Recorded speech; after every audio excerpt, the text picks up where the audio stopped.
Finalmente le cedo la palabra a mi compañero Francesco Zanardi, presidente de la Red del Abuso de Italia y miembro fundador de ECA, para que nos explique la situación de Italia, el país donde estamos actualmente. Muchas gracias. And to finish, my last example will be Italy. So I give the word to my friend Francesco, who has been leading the fight here in Italy with his association, and he will explain us the situation regarding Italy. Buongiorno a tutti, ecco, in questi giorni un po' con i colleghi abbiamo discusso le varie situazioni, abbiamo colleghi di tutto il mondo e abbiamo visto come stanno andando le cose. L'Italia purtroppo è il paese, risulta il paese con più problematiche, dove la piaga della pedofilia clericale è davvero un cancro, e ci sono tre motivi. Il primo motivo è la stampa italiana. La stampa italiana sta producendo da circa 4 anni fake news in questo senso, non purtroppo scrivono ciò che esce dal Vaticano, ma scorrettamente, deontologicamente in modo scorretto, non fanno mai, non chiedono alle vittime se in realtà quanto dice la Chiesa è vero, non sentono, diciamo, un contraddittorio delle vittime. Questo deontologicamente è un gravissimo problema, perché disinforma anche i lettori. Il secondo problema è purtroppo la giustizia italiana. Qualche mese fa abbiamo inviato più di 400 casi alla Procura Generale della Repubblica in un report che poi è stato mandato anche sotto forma di denuncia sia alle Nazioni Unite sia al Parlamento Europeo, dove è in corso attualmente una petizione. Ebbene, in questo caso, che è stato abbastanza grave, anzi piuttosto grave, la Procura Generale della Repubblica, che ha l'obbligo di procedere d'ufficio, non ha neanche acquisito i nominativi, malgrado i solleciti, quindi cioè ha omesso di fare verifiche. Pure in Italia abbiamo poche leggi, ma questa esiste, c'è l'obbligo di procedura d'ufficio quando si tratta di minori, e questo è stato omesso. Ora presentiamo quest'oggi, poi chi lo vuole abbiamo il link, vi possiamo dare tramite il link il report che presentiamo in questa sede. Abbiamo fatto un report separato da quello dello Stato italiano, e in questo si parla della Conferenza Episcopale Italiana. Noi abbiamo avuto diversi incontri direttamente con il presidente della CEI, il cardinale Matteo Zuppi, che io non so chi di voi era alla prima conferenza stampa. Quando io intervenni di fronte a Zuppi, Zuppi mi disse: ci vediamo e se avete dei nominativi portateceli. Benissimo, ci siamo visti, i nominativi non li ha voluti, cioè non c'è stata possibilità di dare questi nominativi.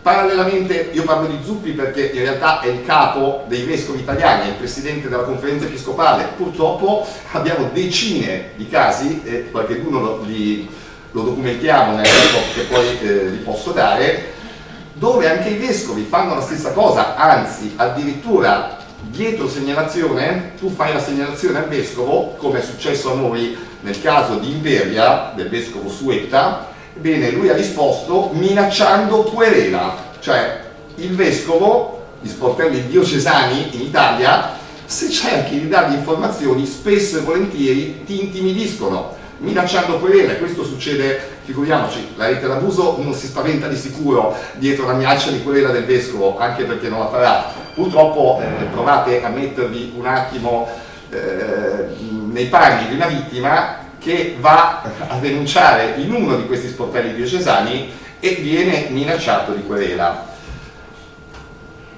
La situazione, ecco, si va a unire gravemente con quella del governo italiano, cioè Conferenza Episcopale e governo, perché un'altra omissione, un altro permesso che ha dato lo Stato italiano impunemente è quello che durante la conferenza CEI, la CEI ha chiaramente detto che non darà i nominativi dei pedofili alla magistratura.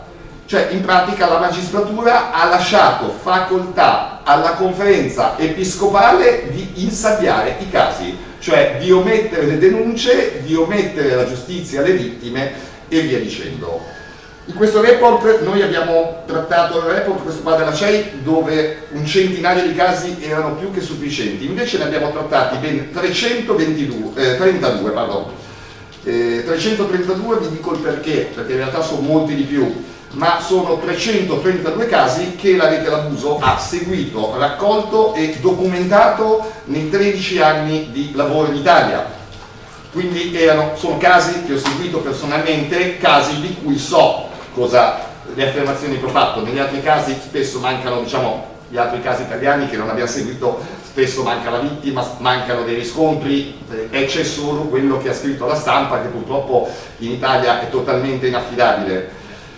Ebbene, in questi 300 e passa casi un dato che emerge davvero terrificante, perché come vediamo in Francia, in Spagna, insomma in tutto il mondo, anche se non piacevolmente, le conferenze episcopali si sono messe in moto, in Francia addirittura risarcendo le vittime, poco, ma di fatto c'è stata un'attività.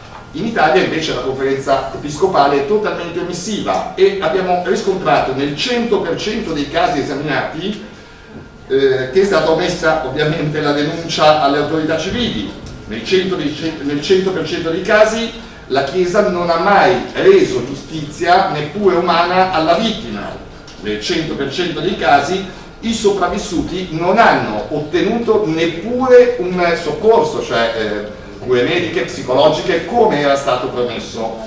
Di nuovo, nel 100% dei casi non c'è stato alcun indennizzo, anzi, quando io parlai con il presidente della CEI, Matteo Zuppi, oltre a non volere i casi, e chiesi, ma almeno di quella limitata fascia che volete analizzare, che era quella dal 2000 al 2023, ci saranno risarcimenti? E Zuppi mi ha detto, no, per carità, se iniziamo a risarcire le vittime poi vengono tutti a denunciare. Ecco, questo è un po', io direi che è un fatto abbastanza grave, perché di fatto la CEI sta facendo dossieraggio, cioè sta acquisendo dalle vittime i nominativi dei preti pedofili per poi spostarli eccetera eccetera, come vedrete nel report di 8 pagine che adesso non vi dilungo a spiegare perché poi lo leggete. Di fatto spostando quei preti, imboscando, insabbiando, di fatto non facendo proprio nulla.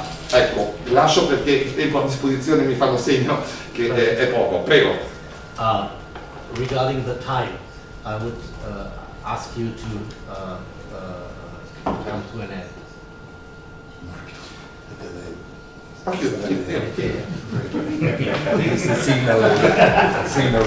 Sorry. Meno non potevo dire. Non potevo dire di meno, scusate.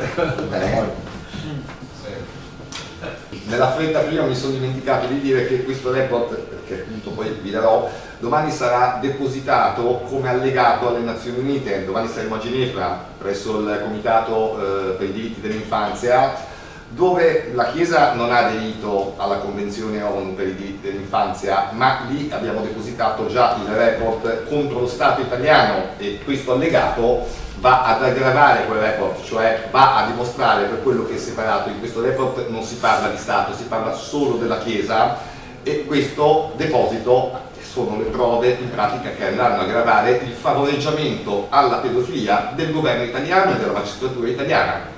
Ecco, questo è quello che mi sono dimenticato prima di dire nella fretta.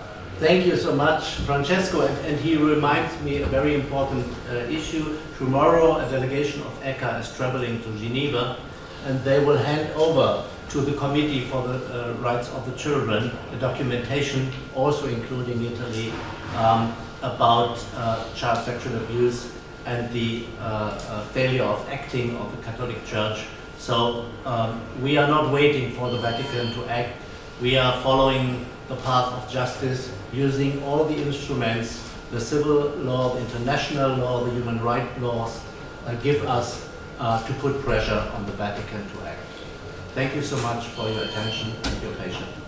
And here we are for individual requests of interviews or whatsoever. Thank you.